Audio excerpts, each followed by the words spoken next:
नमस्कार दोस्तों, जय छात्र धर्म। मैं लाखन सिंह तंवर, ठिकाना पालागढ़ी, इंदौर, मध्य प्रदेश। आज हम बात कर रहे हैं ऐसे महान नायक महाराणा प्रताप की, जिनका जन्म 9 मई 1540 को कुंभलगढ़ किले में हुआ। उनके पिता का नाम उदय सिंह सिसोदिया और माता का नाम जयवंता कंवरबाई था। उनके पिता मेवाड़ रियासत के राजा थे। महाराणा प्रताप बचपन से ही स्वाभिमानी और धार्मिक प्रवृत्ति के थे और एकलिंग जी के उपासक रहे। उनकी कार्यशैली और वीरता को देखते हुए उन्हें सभी बचपन में ही कहते थे कि आगे एक महान पुरुष कहलाएगा।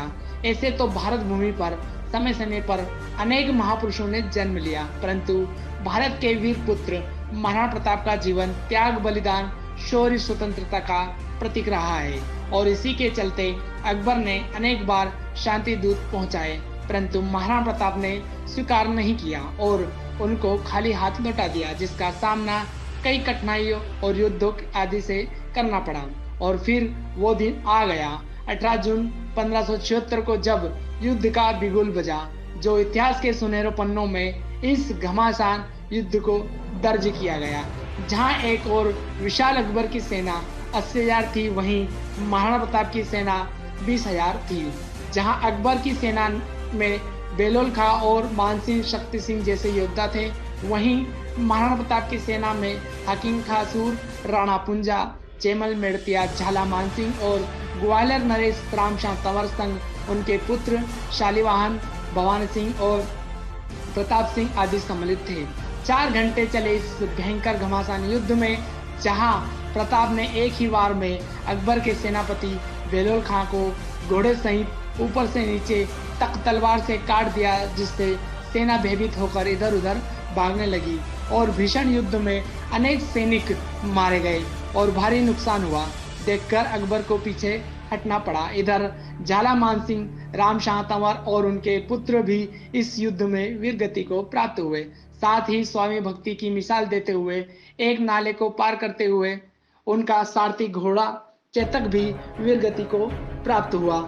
बाद में शक्ति सिंह ने अपना घोड़ा महाराणा प्रताप को दे दिया। इस युद्ध के भारी नुकसान और सेना की हानि से महाराणा प्रताप का क्रोध बढ़ गया और उन्होंने शपथ ली कि जब तक मैं मेवाड़ को स्वतंत्र नहीं कर लूं, तब तक नहीं मैं महलों में रहूंगा, नहीं सोने चांदी के बर्तनों में भोजन करेंगे, नहीं मखमल की सैया पर सोएंगे। मेरा घर परिवार ही ये जंगल है। और फिर भामाशाह की मदद से जंगलों में 10 वर्ष तक लगातार कष्ट में जीवन बिताकर नई सेना के साथ छापामार गोहिला युद्ध पद्धति से युद्ध कर महाराणा प्रताप ने अपनी मातृभूमि के सम्मान मर्यादा की रक्षा की और पुनः मुगलों से अपनी मातृभूमि को छुड़ाना प्रारंभ कर दिया।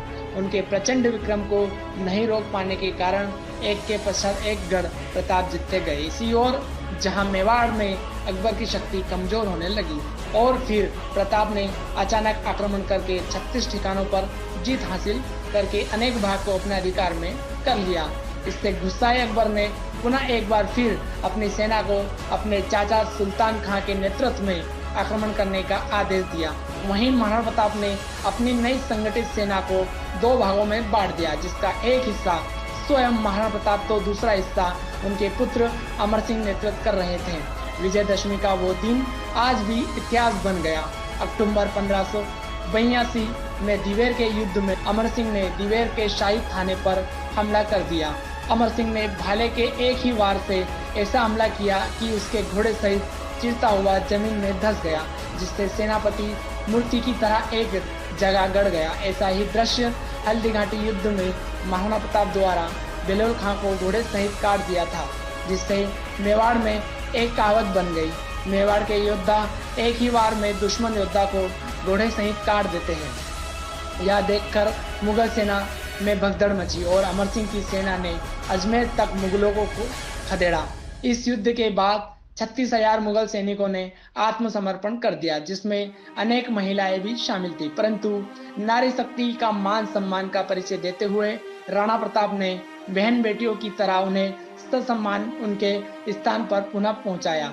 इस युद्ध से मुगल सेना के मनोबल को बुरी तरह गिरा दिया था। वहीं प्रताप ने युद्ध के बाद गोगिंदा, कुंभलगढ़, बरसी, चावंड, जावर, भदरिया, मोहिम, मांडलगढ़ आदि ठिकानों जीत लिए, जहां चावंड को अपनी राजधानी बनाकर अभियान जारी रखा।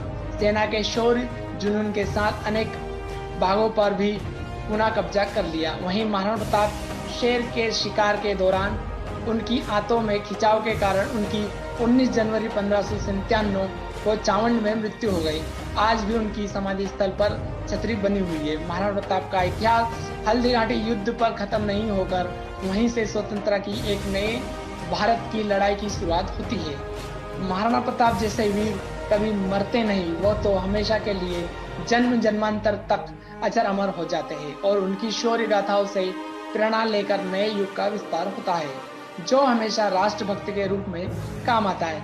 आज ऐसे महान भारत के वीर पुत्र का जन्म उत्सव संपूर्ण भारतवर्ष 9 मई को हर्षोल्लास से बनाता है। आज भी अपने घर पर 9 मई 9 दीप जलाकर उनके श्री चरणों में समर्पित करें और आने वाली पीढ़ी को उनके इतिहास से परिचित करवाएं, जिससे राष्ट्रभक्तों का निर्माण हो सके।